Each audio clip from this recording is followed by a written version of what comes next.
प्रकृतेः क्रियमाणानि गुणैः कर्माणि सर्वशः अहंकार विमूढ़ात्मा कर्ताहमिति मन्यते। वस्तुस्थिति क्या है? प्रकृतेः क्रियमाणानि गुणैः कर्माणि सर्वशः। ये जितने भी कर्म होते हैं वे सब प्रकृति के द्वारा होते हैं।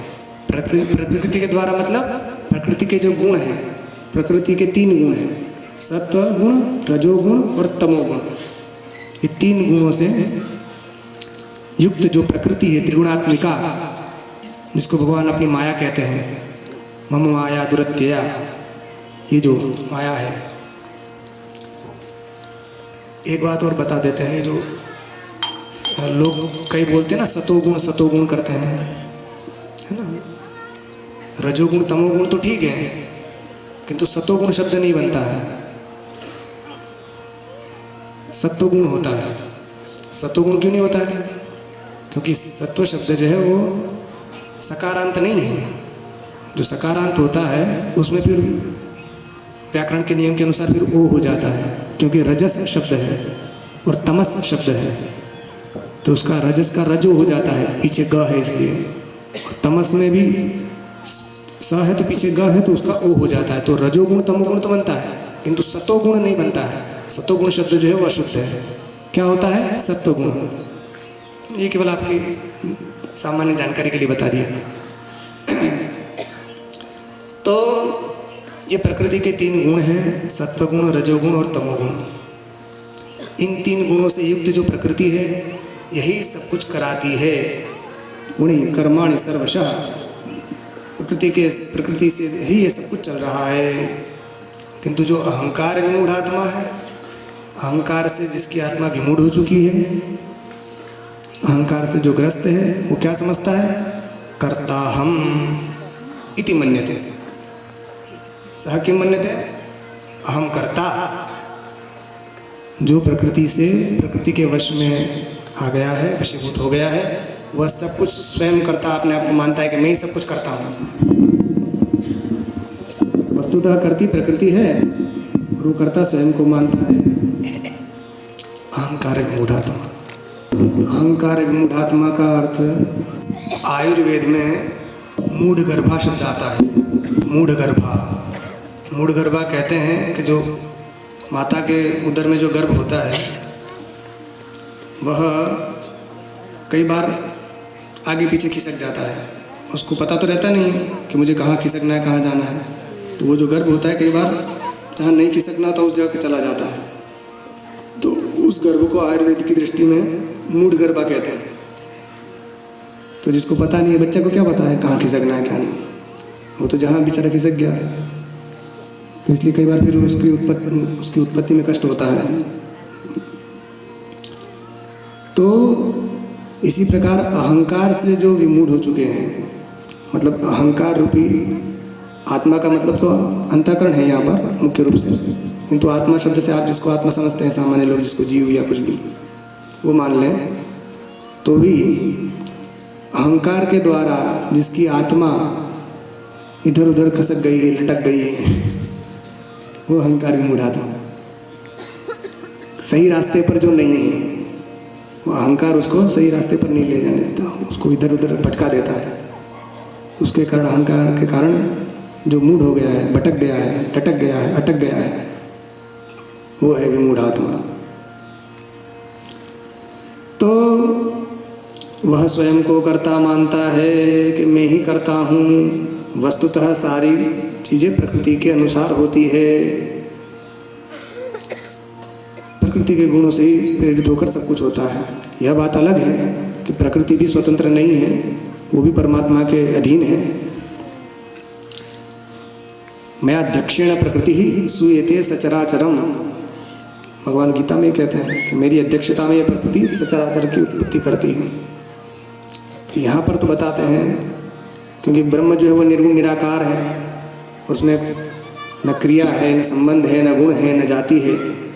जाति, द्रव्य, गुण और कर्म, क्रिया, इन चारों से रहित है ब्रह्म।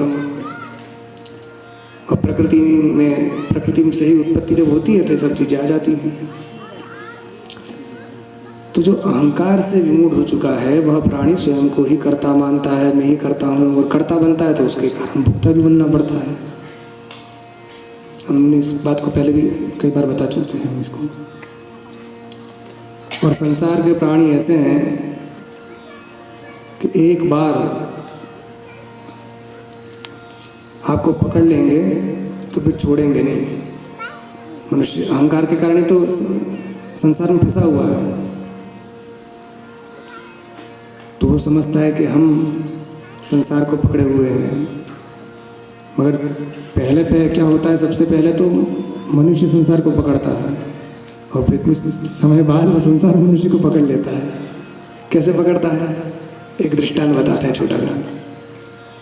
एक गुरु और चेला थे, दोनों जा रहे थे। नदी में बाढ़ आई हुई थी, बहुत जोर से पानी बह रहा था, बहुत सारी चीज़ें उसमें बहकर जा रही थी। उसी समय एक काला कंबल बहता हुआ गुरु को दिखाई दिया। गुरु ने कहा, देखो बेटा देखो, शिष्य से कहा, देखो नदी में कंबल बह रहा है, अब ठंड का भी समय आ गया है, चलो जाओ नदी में कूदकर वो कंबल ले आओ। कि जी गुरु जी कहकर उसने छलांग लगा दी और पहुंच गया कंबल के पास। तो जाकर उसने कंबल को पकड़ लिया। अब पकड़ लिया, फिर वो गुरु के पास ना आए, आगे आगे बहने लगा। गुरु का, बेटा क्या हुआ, क्यों आगे आगे बह रहे हो, यहाँ आ जाओ। तो शिष्य बोला, गुरु जी मैं तो आना चाह रहा हूँ मगर ये कंबल नहीं आने दे रहा है। कि क्यों, कंबल क्यों नहीं आने दे रहा है? तो कंबल नहीं था, वो रींच था।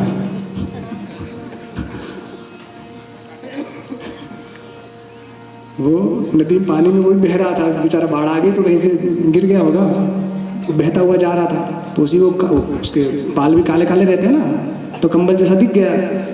जब पास में गया तो भालू ने उसको पकड़ लिया, चेला जी को। तो गया था कंबल को खुद पकड़ने और भालू ने पकड़ लिया। भालू कहाँ छोड़ने वाला है। अब गुरु कहे, बेटा आ जाओ आ जाओ। तो गुरु जी कैसे आए, कि कंबल नहीं छोड़ रहा। कि बेटा एक काम करो कि कंबल को छोड़ के आ जाओ। कि गुरु जी ये कंबल ही नहीं छोड़ रहा, क्या करूं। तो ऐसी दशा मनुष्य की हो जाती है। पहले खुद लालायित होता है संसार की ओर, और घर गृहस्थी वाले फिर ऐसा पकड़ते हैं, छोड़ते नहीं है। बंधु की मरकट की नाई, एक लब्ध विषय होता है और एक अलब्ध विषय होता है। दो प्रकार के विषय। मनुष्य उसके कारण संसार को नहीं छोड़ना चाहता। इसलिए तुलसीदास जी ने दो दृष्टांत दिए हैं। एक दृष्टांत दिया है तोते का और एक दृष्टांत दिया है वानर का। तो मनुष्य तोते और वानर के समान बंध जाता है। तोते को बांधना हो, पकड़ना हो तो क्या करते हैं कि एक ऐसी पोंगी बना देते हैं, रस्सी इसमें डाल देते हैं और वो गोल घूमती रहती है, और नीचे कुछ दाने डाल देते हैं जो तोते खाते हैं। तो तोता जैसे ही उस पर आकर बैठता है और जैसे दाना या जो भी उसका खाने का पदार्थ नीचे रहता है उसको खाने के लिए जैसे लटकता है, जैसे नीचे झुकता है तो वो लटक जाता है। तो वो समझता है कि मैं गिर जाऊंगा, तो न गिरूं इसलिए वो जोर से पकड़ लेता है उस पोंगी को, लकड़ी का जो बना रहता है उसको, और उसी को जोर से पकड़ लेता है। वो छोड़ता नहीं है। उसके पंख है, पंख फड़फड़ाता है मगर वो नहीं छोड़ रहा। तो बहुत देर तक लटका रहता है। तोता पकड़ने वाले आते हैं, उसको पकड़ के ले जाते हैं। इसी प्रकार बंदर को पकड़ने वाले क्या करते हैं, जंगल में जाकर एक गड्ढा खोद देते हैं, उस गड्ढे में एक मटका रख देते हैं छोटा मुंह वाला, और उसके अंदर लड्डू रहते हैं। तो बंदर ऊपर से देखता है, लड्डू दिखते हैं, नीचे उतरता है, हाथ डालता है, तब तो हाथ अंदर चले जाते हैं क्योंकि ये खुला है। तो जब अंदर गया और फिर लड्डू पकड़ा और फिर हाथ निकालता है तो नहीं निकलता। क्यों? क्योंकि वो मुट्ठी बड़ी हो गई। पहले खाली थी, इतना ही मुंह रखता है वो मटके का कि जिसमें हाथ जा भर सके। तो चला तो गया, निकले नहीं, खींच खींच खींच खींच के बहुत खींच खींच के थक जाता है। कई घंटों तक खींचते खींचते जब थक जाता है तो वहीं पकड़ लटका बैठ जाता है। वो समझता है अब घड़े ने मुझे पकड़ लिया। और बंदर पकड़ने वाला आता है, उसको पकड़ के ले जाता है।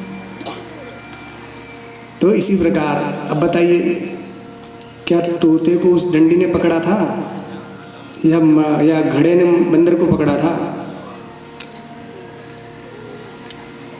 तो तोता भी मुक्त था, बंदर भी मुक्त था, मगर दोनों अपने विशेष सुख के लिए दोनों बंधे हुए थे। लड्डू छोड़ दें तो मुक्त है बंदर, मगर हमें लड्डू छोड़ना नहीं। लड्डू कहते हैं कुछ लोग कि शादी जो है लोहे का लड्डू है, जो खाए वही पछता है, ना खाए वही पछता है। नहीं खाया तब तक लगता है कि हाँ लड्डू कितना अच्छा है, मिल जाए। तो आ गया फिर मुंह में डाला, फिर चबाओ तब पता चलता है कैसे गृहस्थी चलाई जाती है। तो हम बता रहे थे लब्ध विषय और अलब्ध विषय, इसमें मनुष्य फंसता है। लब्ध विषय क्या है कि जो प्राप्त हो चुका है।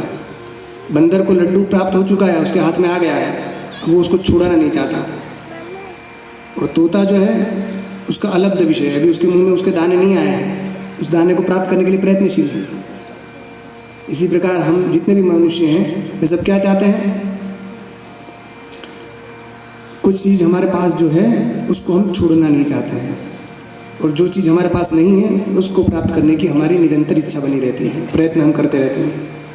आपके पास 1 लाख रुपया है तो आप उसको छोड़ना नहीं चाहेंगे, छूट जाए नहीं छूट जाए। और दूसरा क्या, आप और 1 लाख रुपया और मिल जाए, जो है वो लब्ध विषय हो गया, और जो नहीं है वो अलब्ध विषय है। इसी में संसार चल रहा है। यदि वो लब्ध से भी विरक्त हो जाए, अलब्ध से भी विरक्त हो जाए, तो फिर उसको क्या चाहिए? फिर तो ये स्वात्मत्रियवस्य आत्मतृप्तश्च मानवः आत्मन्येव च संतुष्टस्तस्य कार्यं न विद्यते। तो प्रकृति के सारे गुण जो हैं वही सब कुछ कर रहे हैं, वही करा रहे हैं। अहंकार से मूढ़ हुआ पुरुष स्वयं को कर्ता मानता है, किंतु जो तत्ववेत्ता है वो क्या समझता है?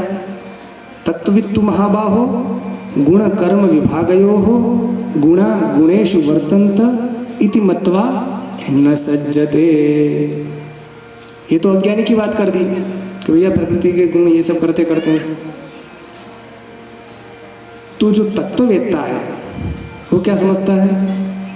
हे महाबाहो, भगवान कह रहे हैं अर्जुन से, हे महाबाहो, जो तत्ववेत्ता है, तू शब्द जो है व्यावर्त के लिए, उससे अलग करने के लिए, तत्ववित्तु हे महाबाहो, हाँ व्यावर्तन के लिए।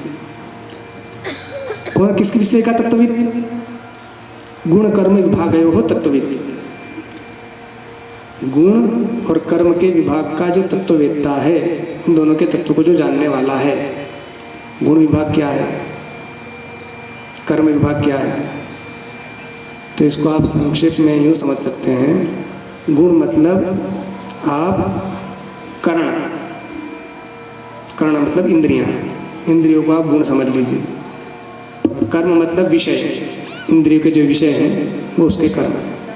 तो इंद्रियां और उसके विषय, इनको जो सही तरह से जानता है, 2 विभाग हो गए, गुण विभाग, कर्म विभाग। इन 2 के विभाग को जो जानता है वह